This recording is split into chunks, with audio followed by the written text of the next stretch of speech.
Do you know that when you're looking in the mirror, that you're not actually seeing yourself as others see you?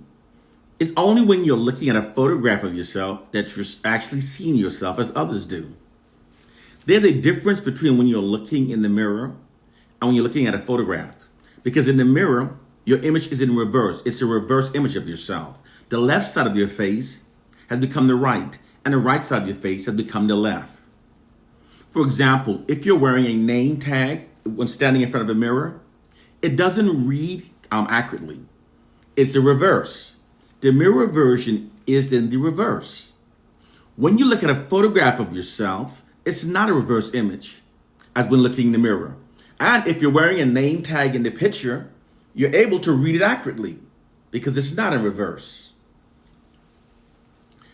The mirror version of ourselves is not accurate. It's a distorted reverse image of ourselves. I've opened with this random fact to demonstrate how people can go throughout their entire lives never knowing that their perception of their reality was not accurate. Most people have a tendency to assume that how they perceive reality is an accurate representation of what reality truly is, but it's most often actually not the case.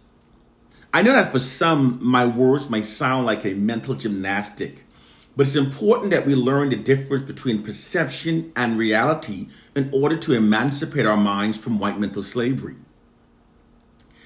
Because our narratives are written exclusively by the white society, they therefore literally owns our perception of ourselves. They constantly feed us false negative narratives about ourselves that are designed to condition us to perceive ourselves through a false inherent inferior identity that aids them in maintaining their social dominance and control over us. To restate this more simpler, they negatively distort our perception of ourselves because this makes us much more easier to control, subjugate, and to maintain their social dominance over. There's in fact no issue more important for Black people than addressing this one, because it's ultimately how the white society keeps us mentally enslaved. The Bible does not contain the truth that sets us free. We've been lied to for many generations. The Bible has been directly used to facilitate the white society's colonization, enslavement, subjugation, and ongoing mental enslavement of Black people. These facts prove that the Bible is the opposite of being the truth that sets us free. They've got our people so mentally enslaved by the Bible that stating this fact now literally offends millions. The actual truth that sets us free comes from learning how white oppressive forces distorts our perceptions in order to continue their subjugation of us. It's the real matrix that has been pulled over our eyes to blind us from the truth. The real matrix is not a computer simulation. It's not a movie, nor does it have anything to do with a red pill. It's an elaborate perception management system designed for maintaining false assumptions within the society that aids the white society and maintaining a social dominance over its Black population. It's a social science tactic. Perception management is a propaganda technique that involves altering the public's perception of reality to suit the objective of the ruling white class. Therefore, your perception of reality is an elaborate white deception. This is all possible because public perception is not shaped based upon facts nor reality. It's actually shaped by the narratives that are repetitively fed into society. Therefore, the basic tool required for the distortion of reality is to merely feed false narratives into the society. Because the white society controls all of the societal narratives, they therefore literally owns the interpretation of reality. To create and sustain false assumptions within the society that aids them in maintaining their social dominance and social capital over Black people, they systematically feed false white exalting and false Black marginalizing lies into a society. This disclosed perception management system is deployed like a elaborate racist media marketing campaign that perpetually falsely exalts the white brand while simultaneously falsely marginalizes the Black brand. The public at large then functions based upon their false version of reality created by those false narratives rather than the true reality, thus being the black people's matrix. They've whitewashed their history books to make Caucasians appear more relevant throughout history than they in fact truly were, while making we black people appear significantly lesser throughout history than we truly in fact were. They also falsely give themselves credit for most achievements and inventions that were actually made by black people. They've also made their negative societal narratives appear as belonging to black people, which includes that Caucasians are the largest recipients of welfare. They are the largest benefactors of affirmative actions, and they commit more violent crimes than any other racial group. The white society sits upon a throne of white exalting and black marginalizing lies. This perception management system, as I said before, is designed to create and sustain false assumptions within society that aids in maintaining white social dominance and white social capital over black people. Perception management systems are very effective because people function based upon their perceptions rather than what actually is true. And a people's perception is shaped based upon the information and media images that are fed into a society. Therefore, all that's required to distort a people's perception of reality in order to control and subjugate them is to control the information and media images that they receive. Because the white ruling class controls the information and mainstream media images that are fed into the society and into our minds, they own black people's interpretation of reality.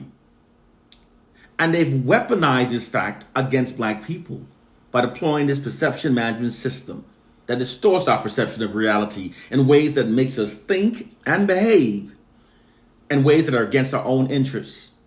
They also deploys a perception management system that falsely vilifies black people in order to falsely validate the white society's mistreatment of black people. It's how they manufacture societal consent for their mistreatment of black people. These perception management systems targeting the black population are collectively called the Black People's Matrix. Obviously, the true official name assigned to this elaborate perception management system is not actually the Black People's Matrix. However, because its true name remains classified, those of us who've studied it have appropriately named it the Black People's Matrix. For just like within the Matrix film, wherein which Neo awakened to discover that humans were trapped within a false version of reality created by soulless beings. Those soulless beings were the programmers of everything that the humans believed. And they perpetually fed lies into the minds of the humans that allowed them to subjugate them without any resistance. Likewise, once you've awakened to our hidden reality, you then realize that we, black people, that have been scientifically proven as being the true humans, are trapped within a false perception of reality created by soulless Neanderthals. Those soulless Neanderthals are the programmers of everything that we now believe. And they perpetually feed us lies that allow them to exploit and subjugate us without any black resistance. To restate this more bluntly, the white society's exploitation and subjugation of black people has provided it with an era in which it has flourished most throughout history. To allow this era to end would be directly against the interests of the white society, especially given that the white society's dependence upon the exploitation of black people is indefinite. This perception management system allows the white society to continue its exploitation and subjugation of black people without any black resistance. The emancipation of black minds from white mental slavery begins with learning how our perceptions are being systematically distorted by white oppressive forces in order to facilitate their ongoing exploitation and subjugation of us. This process begins with first learning that just because you think something's reality doesn't make it reality. Perception is not reality. They're even defined differently. The dictionary definition of perception is how something is perceived. The definition of reality is how something actually is. Clearly, perception and reality have very different meanings. There is a difference. Think of it this way. Perception acts as the lens through which we view reality. The problem is that the lens through which we perceive reality has been distorted by white oppressive forces that controls all the information that shapes our perception of reality. Our perception influences how we navigate through life. They feed us lies that distorts our perception of reality in ways that allow them to covertly subjugate us. The distortion of the perception of reality is much more easily achieved than most people realize.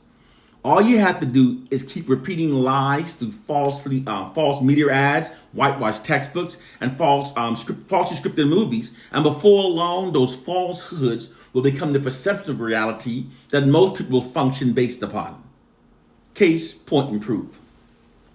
Presently, most people hold a perception created by whitewashed Hollywood Western movies and Western novels, that the authentic cowboys are white and that black cowboys are merely imitating the white cowboys. It's a strongly held perception that many believe to be facts. However, the hidden reality is that the term cowboy was originally a derogatory term that the white field hands assigned to the black field hands. Therefore, the original cowboys were all black. The public at large are not functioning based upon this fact and reality. The public at large functions based upon the distorted version of reality created through those whitewashed Hollywood movies and those whitewashed Western novels. Most popular perceptions held within a society are deliberately embedded into a society in the same manner. Once false information and distorted media images have been repeatedly fed into a society, the public at large will then start functioning based upon an illusory truth effect created by those false narratives. A illusory truth effect, also known as an illusionary truth effect, is when people have been misled to believe that false information is true because of repeated exposure to the false information. And they then start functioning based upon the false information rather than a true reality. The white society has fed so much lies into a society, and we function based upon the illusory truth created by those lies. They have fed so much disinformation, and we function based upon those as normal.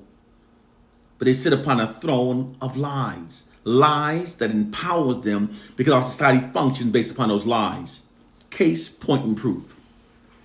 White historians miseducate us to tell that Thomas Edison is responsible for lighting up the world. But in reality, no companies purchased Edison's light bulb because it wasn't efficient enough. It lasted only a few minutes and it was very dim. The inventor whose light bulb was purchased, mass-produced, and the inventor that was dispatched around the world to oversee its installation was actually an African-American named Lewis Latimer. Therefore, the true reality is that it was actually a black man that lit up the entire world. But see, that's not the narrative we're functioning based upon. White historians also miseducate us to believe that Henry Ford invented the first automobile. However, it was actually an African-American inventor and carriage company entrepreneur named Charles Richard Patterson that built the first automobile. C.R. Patterson began making his automobile before Henry Ford. In the early 1900s, Patterson and his sons converted his carriage building company into an automobile manufacturing company.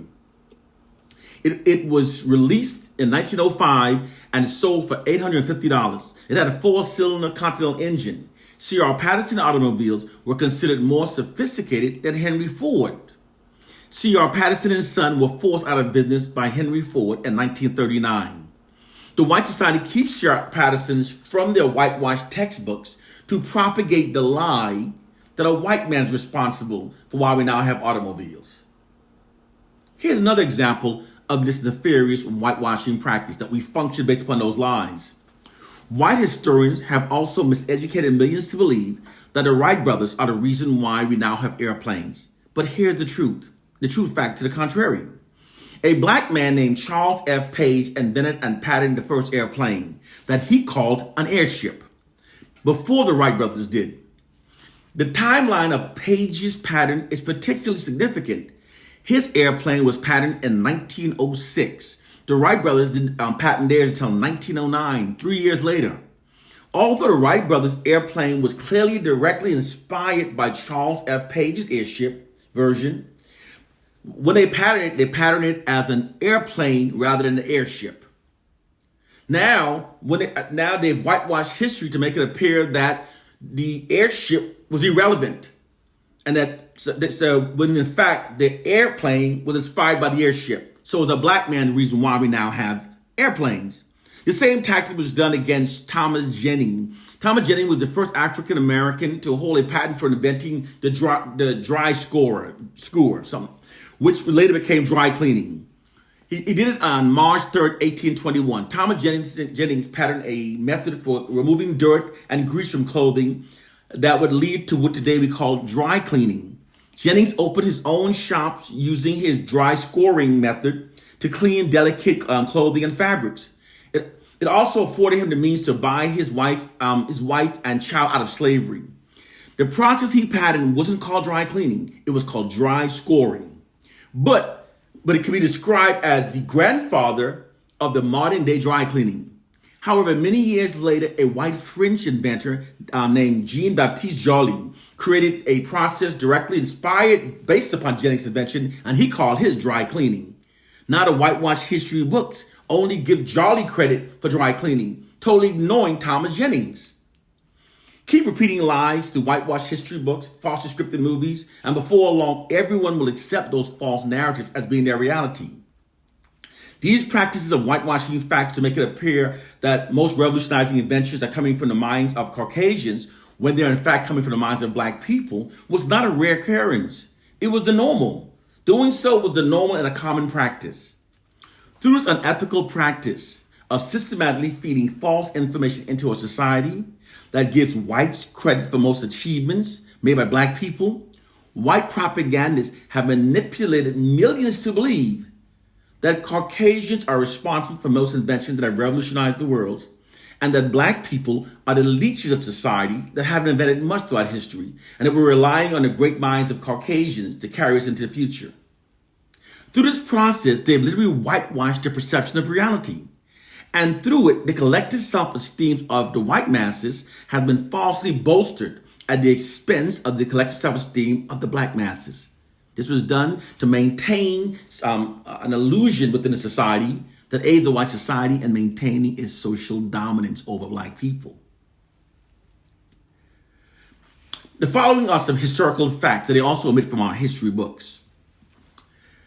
After slavery was abolished in the U.S. in 1865, beginning from 1870 to 1940, African Americans filed 726 invention patents to the U.S. Patent Office. For a people to go directly from being enslaved and to now producing so much invention in such a short time span is astounding.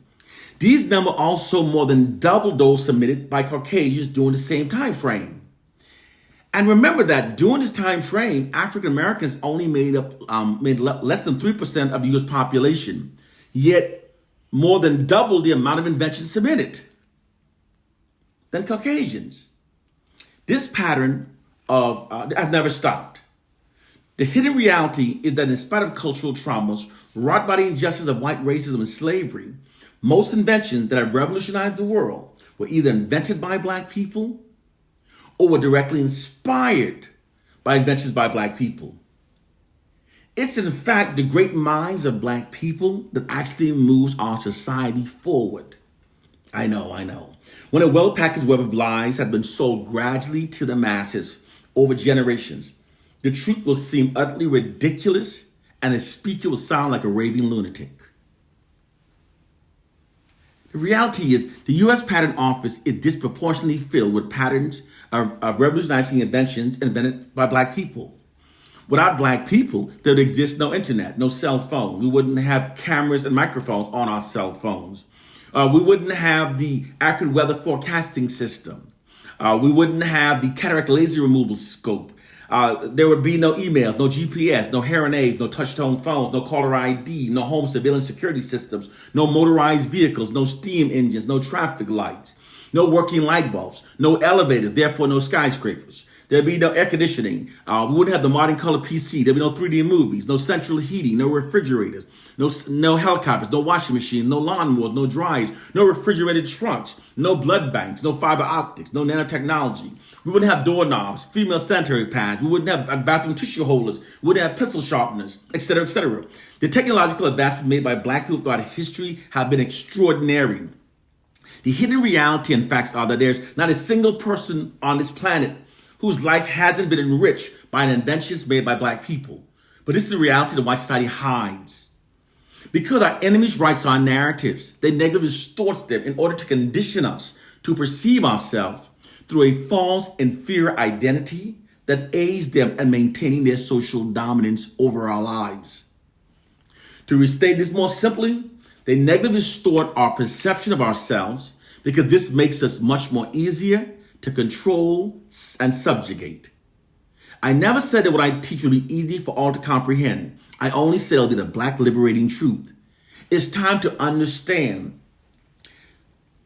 the white society controls all the information fed into our homes. If you don't think that they're feeding us disinformation that are designed to make us think in ways that benefit themselves, you are naive and ignorant and gullible to the real world you live in. They are perpetually manipulating us to think in ways that benefit the white society. It's by design that many black people walk around speaking negatively about ourselves and praising whites. It's by design that many black people think that we're our worst enemies. It's always by design when the oppressed starts thinking as the oppressor wants them to think. It's not connected to some silly slave syndrome myth. The mindset that I mentioned is directly connected to the white society's monopoly over information that's fed into the minds of black people. Because they control most of the information that we believe, this allows them to control what we believe. Correction. Because they control all the information that we receive, this allows them to control what we believe. One love and peace. It's time to wake up to our reality. We have to function based upon our reality. Because if our understanding remains flawed, then all of our liberating strategies that stem from misunderstandings will also be flawed. We have to function based upon truth, not myths, not fairy tales, not blind fate. Reality is a social science they use for maintaining their dominance. It's time to wake up to our reality. One love and peace.